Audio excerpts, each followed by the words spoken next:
Not by might, nor by power, but by my Spirit. That is from the book of Zechariah, chapter 4, verse 6. Let us pray. Be with us today, Spirit, as we come together in this sacred space to share our love with each other. We ask for our guides, our angels, and our ancestors to gather close to us so that we may feel and know their presence, love, and support. We ask for the higher master teachers to grant us wisdom and insight, and we call you in using the prayer that the Master Jesus taught us to pray. Our Father, who art in heaven, hallowed be thy name. Thy kingdom come, thy will be done, on earth as it is in heaven. Give us this day our daily bread, and forgive us our trespasses, as we forgive those who trespass against us. And lead us not into temptation, but deliver us from evil. For thine is the kingdom, and the power, and the glory forever. Amen. Good morning, everyone. I'm Reverend Rose. Welcome to the USCL. Nice to see all of your smiling faces this morning. Even though it's a little rainy out, one of my old friends used to say, that's showers of blessings from above. So we will take that, and that makes the flowers grow. So we're going to start today with another piece of music, and then we'll have a little message for you. Not from, well, it is from Spirit still, but we'll do messages later. First, you have to listen to me talk.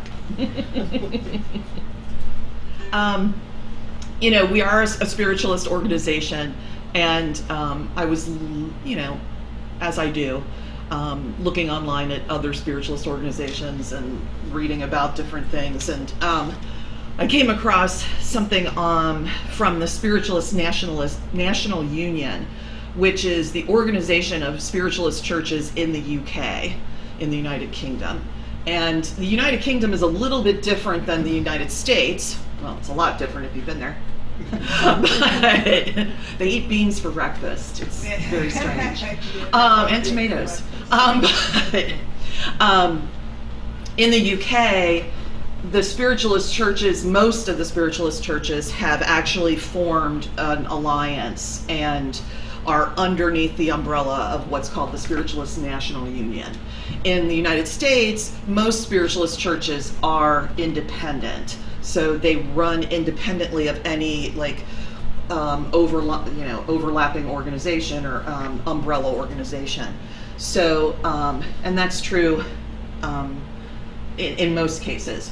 But the Spiritualist National Union decided they formed to support spiritualist churches across the UK, and they also run Arthur Findlay College, which is in Stamstead, in Essex, and that organization, that institution, runs classes and events all year long to train mediums and to support mediumship development. They also run another organization called the Bourbonnel Center, and that's in Staffordshire. And that's also another place that people can go to learn about healing and mediumship, and it feeds into those spiritualist churches then that are in the UK. So I was reading more about that organization, and I came across they also have, as we do in the United States, in most spiritualist churches, we uphold the 7 spiritualist principles that are, we don't like to call them rules or dogma, but they are the principles that we believe as spiritualists, and there are 7 of them that were given in mediumship at some point in the past as things that, as spiritualists, we should be interested or wanting to support or acknowledge.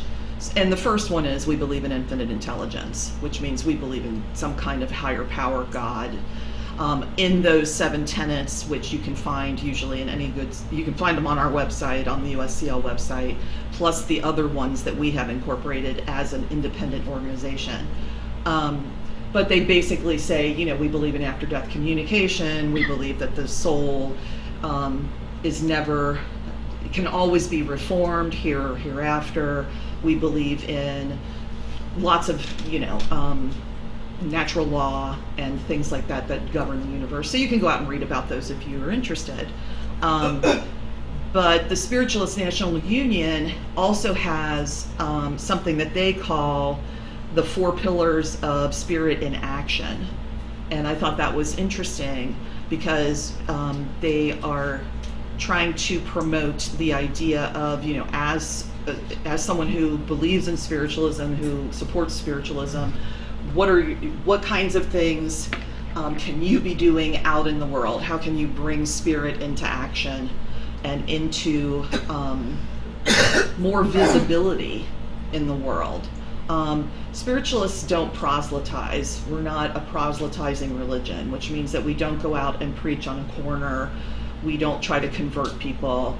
We are very much about personal responsibility, and if someone asks us a question about spiritualism or about mediumship or any of those other things, we'll happily answer those questions if we can.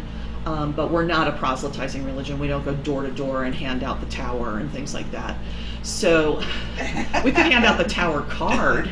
Yeah. That would be interesting from the tarot. That might be an interesting little tidbit to do. Anyway, but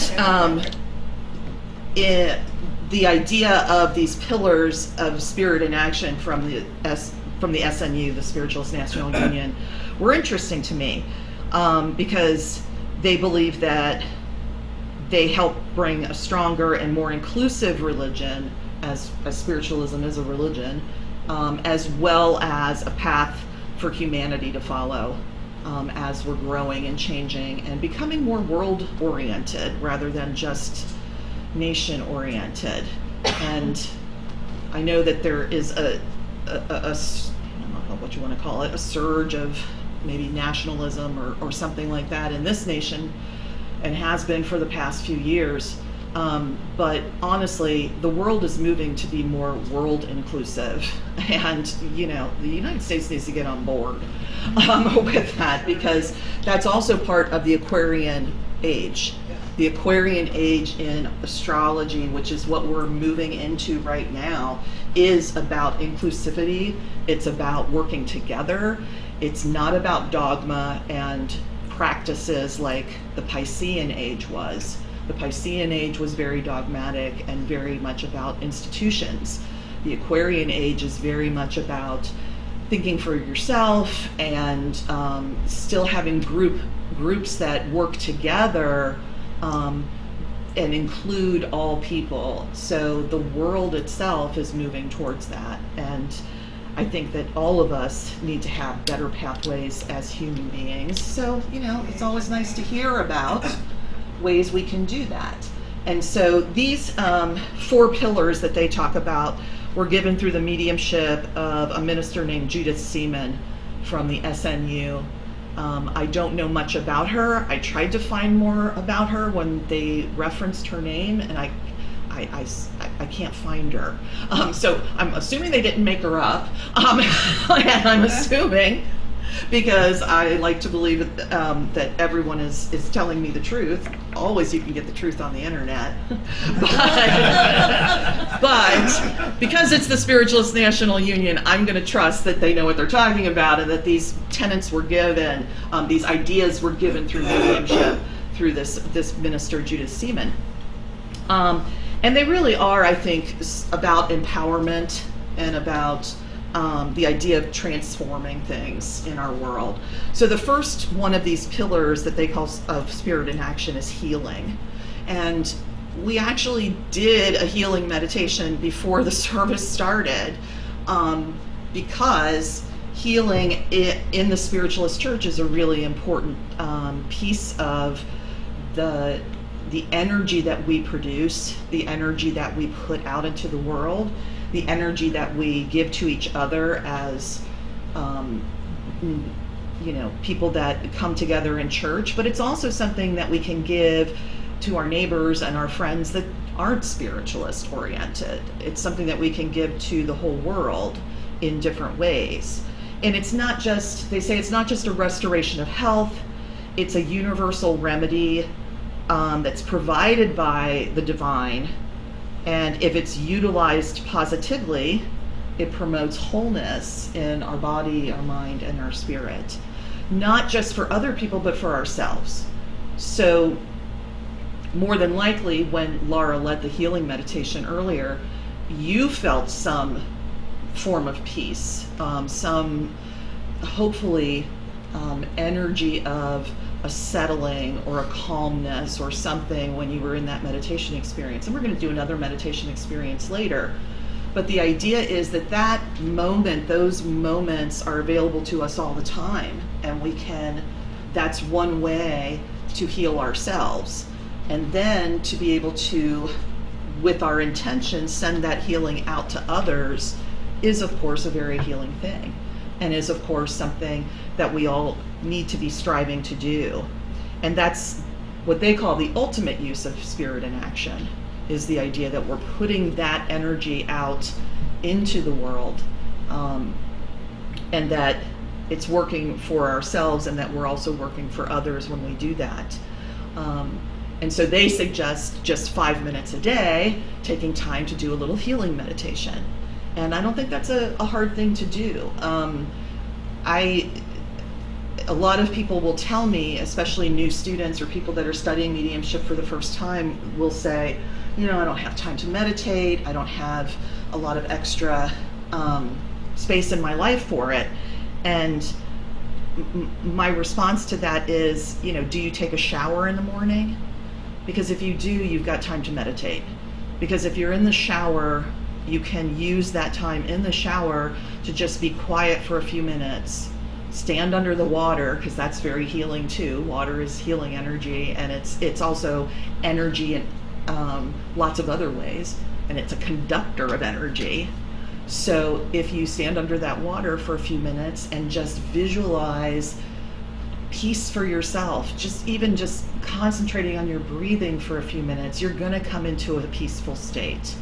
And then with your intention, if you say, now I want to send this energy out to the world, to whoever needs it, you've done a healing meditation.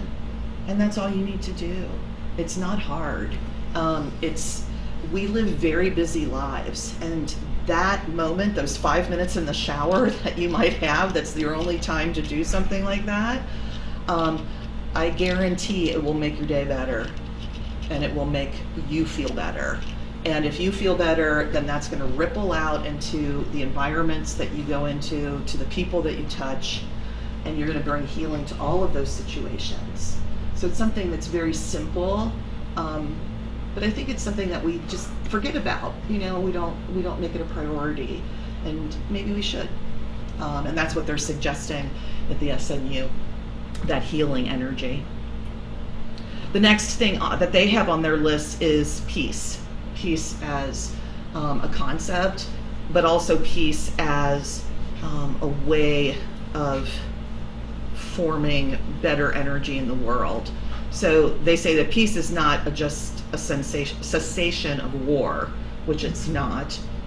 Peace is personal tranquility and mental calm. And there's an old tenet or an old saying that peace begins with us. Peace begins with you. It begins with me. So when we can be peaceful in ourselves, again, we're changing the energy in our auric field, and then that auric field that we bring into any situation, any environment, any interaction that we have with someone else, that's going to change their energy field, and those two are going to mingle, and they're going to get a little peaceful energy from us.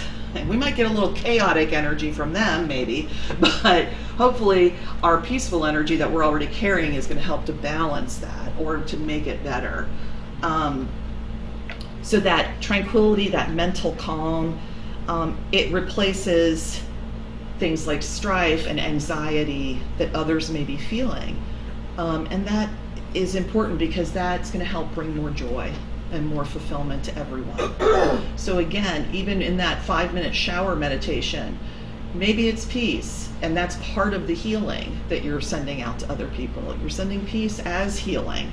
you can put both of them together and do them at the same time. It's something that I think is important for all of us, so that we are using our power of thought in a way that's productive and beneficial rather than destructive. So many of us talk about, and we talk a lot more about mental health and things like that now than we used to. But we hear a lot about people talking about, I have, these bad thoughts, or the anxiety thoughts that a lot of people have, the little voice in our head that is not very supportive and sometimes tears you down or criticizes you or tells you you're not good enough, whatever it is. By taking the few minutes a day to do something like a peace meditation like we just did, it only takes a few minutes and it leaves a huge impact in your own mental state. It changes your own mental state, which in turn changes the chemistry in your body, which is scientifically proven, and then that thus changes the energy that you're putting out to the universe. So you're only making things better for yourself and for others if you take the time to do something like that. So again, that's spirit in action. Because where does that come from? It comes from the divine. It comes from spirit. The idea of, I am divine in my own self. I don't need divinity given to me because it's already here. So that divinity, that's what we're touching in with when we go into that peaceful state. And that's the state that we're meant to be in, even when the world around us doesn't seem to want to support that. That's the state we're meant to be in. The next tenet that they talk about is respect. And they say that respect is not just refraining from unworthy conduct or thought, it's a positive attitude to all living things, and especially consideration of people through politeness and communication, which engenders a feeling of understanding and goodwill, which makes sense. And some people, I think, would call that kindness, but I think respect it has another level to it, because respect means that I'm not just holding the door for you because because I'm holding the door for you because I think I should. I'm holding the door for you because I respect you as an individual. I respect your humanity. I respect your divineness, your divinity, and so I feel like I need to treat you in a respectful way. And that's about respecting people when we talk, when we make a comment on Facebook, when we do any of those things, that we remember that there's another person on the receiving end of that communication. And how can we communicate respectfully with someone, remembering that they may not agree with us all the time, but that they are still worthy of respect. Every person has that dignity and that divine quality within them. So no one has more of that or less of that. We all have an equal amount of that. So we are all equal, and we need to be treated that way. So that's another way to put spirit in action in the world. And the last thing that they have on their list is evolution. And I thought this was very interesting, because the idea of evolution they talk about is not just allowing things to move on without focus. It requires a change in disposition to direct movement, which is necessary for growth and survival and further development of original ideas. The power of spirit in action is promoting evolution, whether we like it or not. But if we want to play a part in directing the evolution of spiritualism, we must act constructively. So evolution to me is the idea of creating new things, creating new thoughts, new ways of thinking, and evolving as a group of people, evolving in our philosophies, our traditions, our cultural norms, our societal norms, all of those things, because we can control that. We can control where our world goes. We can control whether our world is governed with love or governed with fear. We can control how we act with other people. Can we control the other people and how they react to us? No, we can't. But we can control ourselves. And evolution comes from the idea that the more that people see love being demonstrated and brought into different situations, then they're going to see how that makes things easier, makes things better, makes things flow in a better way, in a better direction. So you're going to be bringing that sort of energy, and that's what's going to evolve everyone into something better. Because that's what we all want for ourselves, for our children, for our families. We want their lives to be better, perhaps, than our lives were. I know my parents always said, I want you to have a better life than we had, which is wonderful, and that's a great goal. But it's not just a material goal. You know, in America, it really is often a material goal. Like, I want my kids to, you know, be able to buy a house and have a good job, and, you know, and those are important things. I'm not disputing that. But there's more to evolution than just monetary advancement and advancement in terms of society.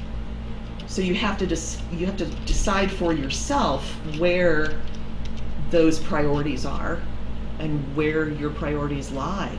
But I am of the mind that when you do your things with love, whether it's your work, your interaction with other people, you're going to find that the universe supports you in every way, not just, you know, you don't have to, you'll be able to live in a way that's comfortable, and still be able to put that love and energy out into the universe.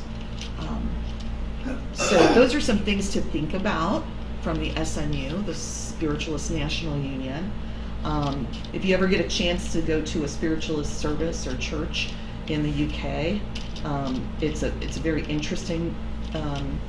Their services are very similar to ours, and their mediums work in very similar ways. But it's always interesting, at least to me, to go to other churches and to see how other people bring spirit into the world through their services and things like that. A lot of places now offer online services like we do. So if you're of the mind, you can go Google the Spiritualist National Union and perhaps find an online church service that you can observe and see how the British mediums work and how they do things. But the idea of that spiritualism can be this force of spirit in action, this force of love in action out in the universe, is very appealing to me. And yes, we have a church, and yes, spiritualism is a religion. I don't consider myself a particularly religious person. I consider myself a particularly spiritual person. And so that idea very much appeals to me as a spiritual being, of being able to not only improve myself, but also improve everything that's around me and improve the lives of others in a way that is going to be tangible for them. So I would encourage you on this day to think about some of those things. What can I be doing? How can I be putting spirit into action out in the world without going around handing out our bulletin and saying, I'm a spiritualist, come to church. Which you can also do. I mean, if you want to do that, that's fine. It's not something that we ask you to do. And there are plenty of churches that do ask you to do that. So I think of this church as a community. Church as an institution, for me, sometimes rubs me the wrong way, because I've had other institutional churches that I grew up with that I don't like the way they behave and what they stand for. They say they stand for one thing and they stand for something else. I like to think that this community, as a spiritualist community, is trying very hard to stand for things and to bring what we stand for out into the world. And so I would encourage you to think about it in those terms as well. So thank you for listening to all of that. We're going to do a meditation now, so you'll get another chance to have a little peace and a little healing in your lives today. So I would encourage you to go ahead and get comfortable in your chair. We're going to take a few minutes to take care of ourselves, to give ourselves some moments of peace and healing. Would you like some music for it? We can all always use more of that. So as you're sitting in your chair, I would invite you to close your eyes for a moment. And I would invite you to just concentrate on your breath. Bring your attention to your breath. Breath in and breath out.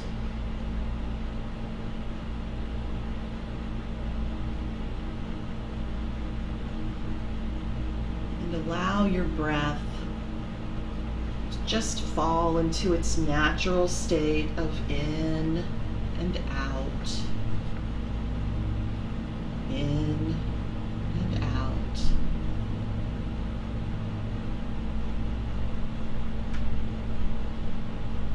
And as you continue concentrating on your breath, know that with every breath in, you're breathing in peace and focus and relaxation. And with every breath out, you're letting go. And exhalation is a letting go of what your body no longer needs. Scientifically, you breathe in oxygen and you breathe out carbon dioxide, which your body doesn't need. So you're breathing in peace and you're breathing out tension or worry or stress, so that you can be in this moment of time. Nowhere else that you need to be. Nothing else that you need to be doing. Simply breathing in and breathing out.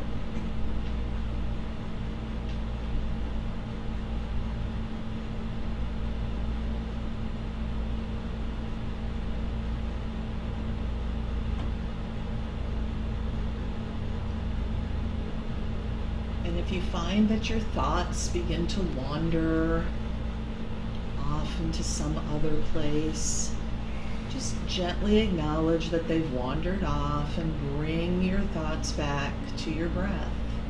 In and out.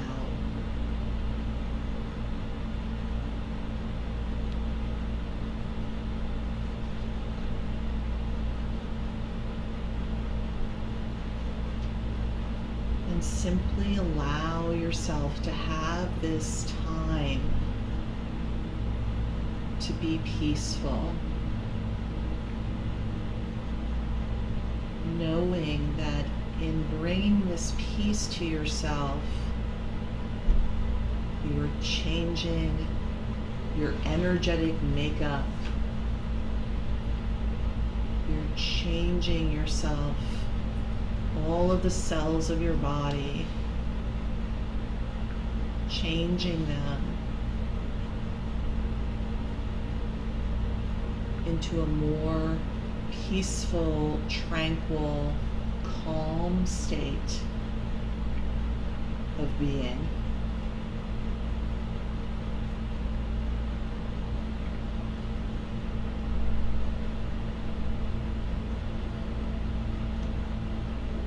Breathing in and breathing out.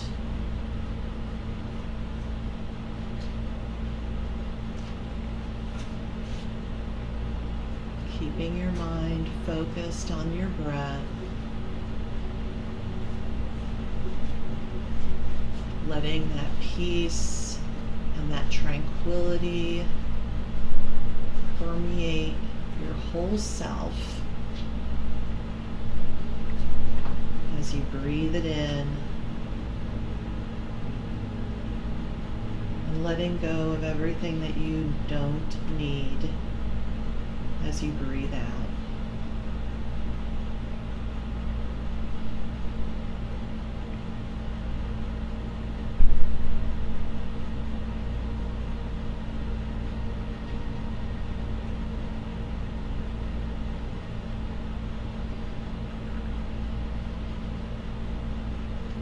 Just take a few minutes now just to continue in that breathing in, breathing out rhythm, being in the moment, being at peace.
It's time to begin to come back to this time and this place, bringing with you that peace, that tranquility, that calm,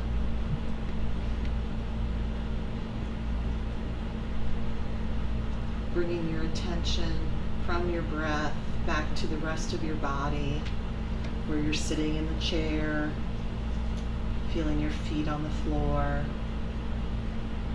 wiggling your fingers and your toes as you come fully back into your physical self,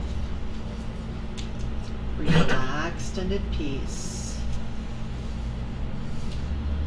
And when you feel ready, you can open your eyes.